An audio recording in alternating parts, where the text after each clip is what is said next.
Halo semua, kembali lagi bersama aku Indira Vikasari. Di sini aku bakal ngejelasin tentang pro dan kontra penggunaan mata uang digital Bitcoin di beberapa negara. Pro dan kontra penggunaan Bitcoin sebagai alat pembayar terjadi di beberapa negara.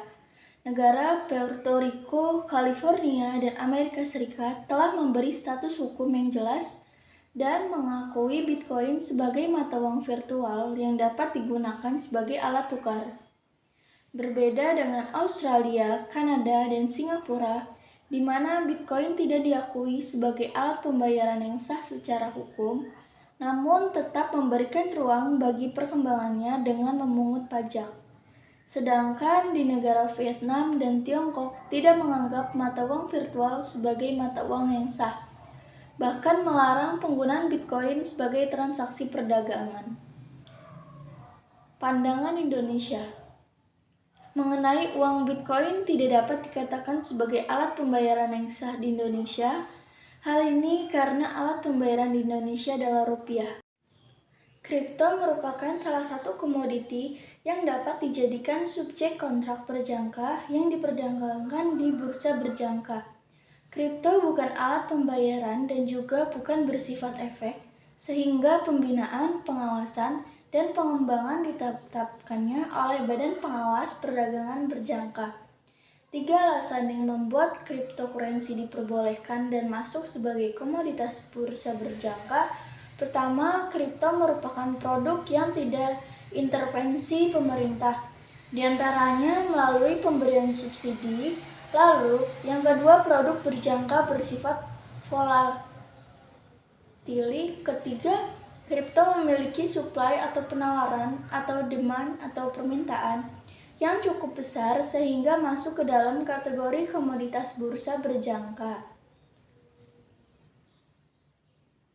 Namun istilah fikih muamalah disebut syarf, maka sesuai dengan fatwa telah menetapkan tentang aturan jual beli uang dalam fatwa yang berbunyi transaksi jual beli mata uang pada prinsipnya boleh dengan ketentuan sebagai berikut: tidak untuk spekulasi atau untung-untungan, ada kebutuhan transaksi atau untuk berjaga-jaga atau simpanan.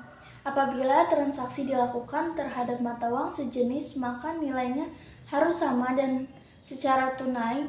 Apabila berlainan jenis, maka harus dilakukan dengan nilai tukar atau kurs yang berlaku pada transaksi yang dilakukan dan secara tunai. Kedua, Bangladesh. Bangladesh melarang keras penggunaan mata uang digital ini. Negara ini memenjarakan peminat Bitcoin yang melakukan transaksi Bitcoin. Penggunaan Bitcoin ini akan tergolong sebagai pelanggaran hukum berdasarkan peraturan anti pencucian uang. Ketiga, Bolivia.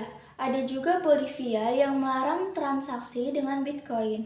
Pada tahun 2014, pemerintah Bolivia melarang aturan itu dan membuat aturan untuk mempersempit ruang transaksi mata uang digital.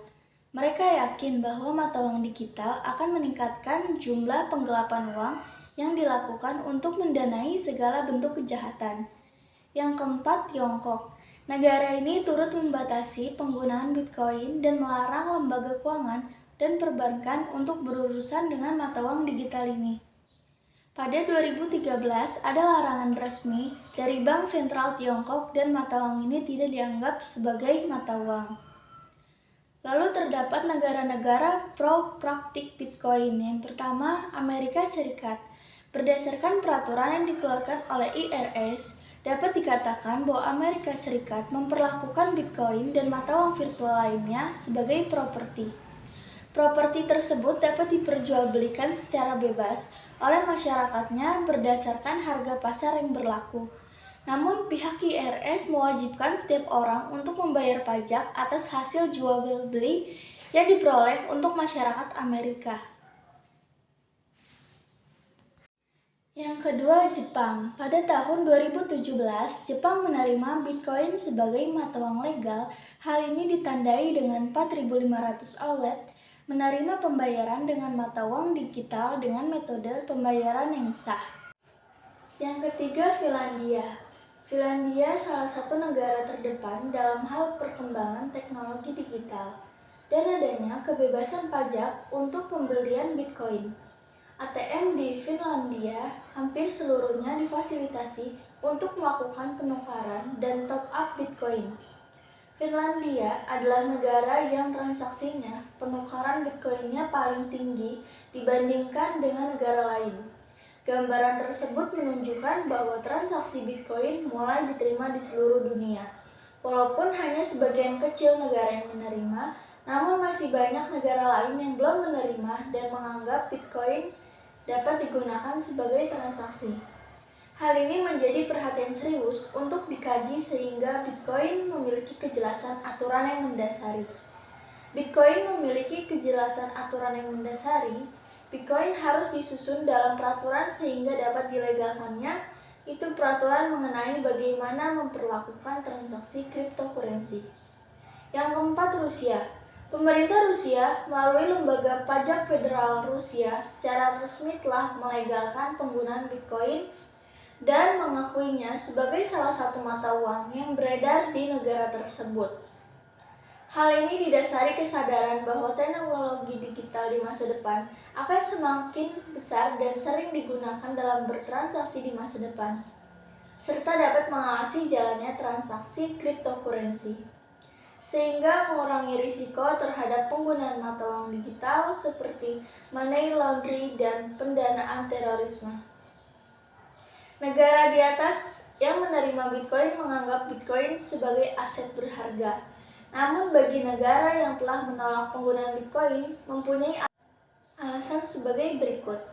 Yang pertama, Cina sejak 8 Januari 2017 alasannya akan diterbitkan mata uang digital sendiri.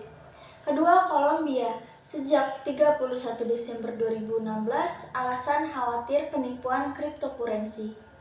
Mungkin itu saja yang bisa saya sampaikan. Sekian, terima kasih.